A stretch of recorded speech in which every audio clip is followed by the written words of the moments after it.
अस्सलाम वालेकुम viewers, birds जोड़ा नहीं बना रहे तो आपने परेशान बिल्कुल भी नहीं होना। आज मैं आपको ऐसा तरीका बताऊंगा जिस पर इम्प्लीमेंट करने से आपके बर्ड्स 2 घंटे के अंदर अंदर जोड़ा लगा लेंगे। और ब्रीडिंग सीजन नज़दीक है, बर्ड्स का बाउंडेड पेयर होना बहुत ज़्यादा ज़रूरी है क्योंकि जब तक बर्ड्स जोड़ा नहीं लगाएंगे तो वो क्रॉस नहीं करेंगे और ऐसा नहीं होगा तो बर्ड्स की फीमेल मटकी सेलेक्ट नहीं करेगी और मटकी चूज़ नहीं करेगी तो वो अंडे नहीं देगी और अंडे नहीं देगी तो ब्रीडिंग भी नहीं होगी। बर्ड्स का जोड़ा जितना ज़्यादा मजबूत होगा बर्ड्स उतनी ही अच्छी ब्रीडिंग करेंगे। बल्कि बाउंडेड पेयर होने का सबसे बड़ा फ़ायदा यही है कि बर्ड्स ज़्यादा क्वांटिटी में अंडे देते हैं। और बर्ड्स का पेयर लगाने के लिए 3 तरीके होते हैं, तो बात करते हैं पॉइंट नंबर 1 की। लेकिन टॉपिक स्टार्ट करने से पहले जिन दोस्तों ने अभी तक हमारे चैनल को सब्सक्राइब नहीं किया वो चैनल को सब्सक्राइब कर लें, बेल आइकन को भी जरूर दबाएं ताकि आने वाली हर वीडियो आपको आसानी मिल सके। तो फ्रेंड्स, मैं हूं एजाज और आप देख रहे हैं the pet master YouTube channel. उम्मीद करता हूं आप खैरियत से होंगे और आपके बर्ड्स भी खैरियत से होंगे।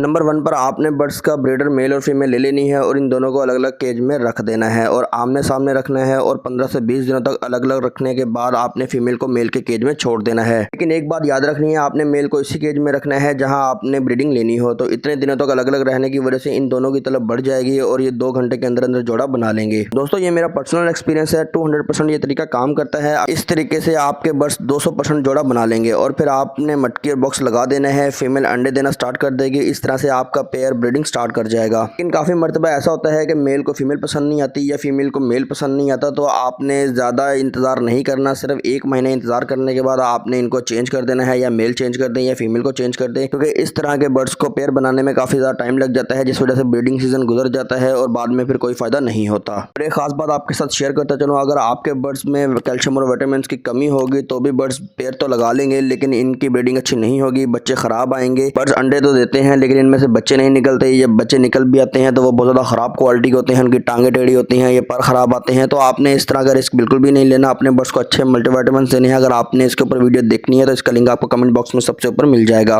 नंबर 2 पर आपने बर्ड्स के मेल और फीमेल को एक ही केज में छोड़ देना है। याद रहे, इस केज में आपने एक ही स्टिक लगानी है ताकि मेल और फीमेल एक दूसरे के साथ करीब होकर बैठ सकें। लेकिन याद रहे, आपने ये तरीका पट्ठों पर इस्तेमाल बिल्कुल भी नहीं करना क्योंकि एज कम होने की वजह से वो जल्दी पेयर नहीं बनाएंगे और इस तरह से आपका टाइम वेस्ट हो जाएगा। और इस तरीके में आपने एक बात का खास ख्याल रखना है कि मेल और फीमेल की एज कंप्लीट हो और उनमें मेल और फीमेल कंफर्म हो। लेकिन मैं आपको यहाँ पर भी बता देता हूँ कि बर्ड्स की एज कैसे आइडेंटिफाई करनी है। बर्ड्स की एज 6 से 8 महीने होने चाहिए, लव बर्ड्स की एज 8 से 10 माह होनी चाहिए और कॉकटेल 12 से 14 माह के बाद ब्रीडिंग के काबिल होते हैं। इन 2 तरीकों से आमतौर पर बर्ड जोड़ा लगा लेते हैं। लेकिन फिर भी अगर आपके बर्ड्स जोड़ा नहीं लगा रहे तो एक सीक्रेट तरीका मैं आपको बताता हूँ जो कि मैं खुद अपने बर्ड्स से जोड़ा लगाने के लिए ये तरीका इस्तेमाल करता हूँ और ये तरीका सबसे ज़्यादा स्पेशल है। तो आपने इसको गौर से सुनना है और बहुत ज़्यादा वर्केबल है। बात करते हैं पॉइंट नंबर 3 की। ये सबसे ज़्यादा वर्केबल और सबसे ज़्यादा स्पेशल पॉइंट है, तो आपने इसे ध्यान से सुनना है। सबसे पहले आपने बजीज, कॉकटेल, लवबर्ड, जावा फिंचेस, रिंगनेक पहाड़ी या जो भी बर्ड्स लगाने हैं इनके पट्टे परचेज कर लेने हैं। और याद रखिएगा, आपने जितने मेल लेने हैं उतनी ही फीमेल्स लेनी है। ये अक्सर लोग क्या करते हैं कि ज़्यादा मेल ले लेते हैं, फीमेल कम लेते हैं, या फीमेल कम ले लेते हैं, ज़्यादा मेल ले लेते हैं। तो आपने ऐसा बिल्कुल भी नहीं करना। आपने बराबर क्वांटिटी में बर्ड्स खरीदने हैं और आपने उनकी एक कॉलोनी लगा देनी है। जैसे जैसे वक्त गुजरता जाएगा वैसे वैसे बर्ड्स बड़े होते जाएंगे और एक दूसरे को खुद ही पसंद करके जोड़ा बनाते जाएंगे। और ये पेयरिंग सबसे ज़्यादा बाउंडेड होती है क्योंकि बर्ड्स खुद ही अपनी पसंद से अपना पार्टनर चूज़ कर लेते हैं और इसलिए इनकी ब्रीडिंग भी लाजवाब होती है और इनकी फर्टिलिटी भी 100% होती है। फीमेल ज़्यादा अंडे देती है और ये ब्रीडिंग इतनी ज़्यादा कामयाब होती है कि पेयर जितने अंडे हैच करता है उन सब बच्चों को अच्छे से पाल भी लेता है। और ये सबसे बेस्ट तरीका है बर्ड्स का बाउंडेड पेयर लगाने का। लेकिन इनमें वक्त थोड़ा ज़्यादा लगता है लेकिन ब्रीडिंग का रिजल्ट बहुत ज़्यादा शानदार होता है और ये पेयर कभी भी नहीं टूटता। फ्रेंड, अगर आपके बर्ड्स पेयर नहीं बना रहे, इन तीनों तरीकों में से आपके पास जो भी मैनेज होता है आप इस तरीके से अपने बर्ड्स का पेयर लगा सकते हैं। तो फ्रेंड्स, आई होप कि आपको वीडियो पसंद आई होगी। मिलते हैं इंशाल्लाह एक नई टॉपिक के साथ एक नई वीडियो में। तब तक के लिए इजाज़त दीजिए। अल्लाह हाफिज़।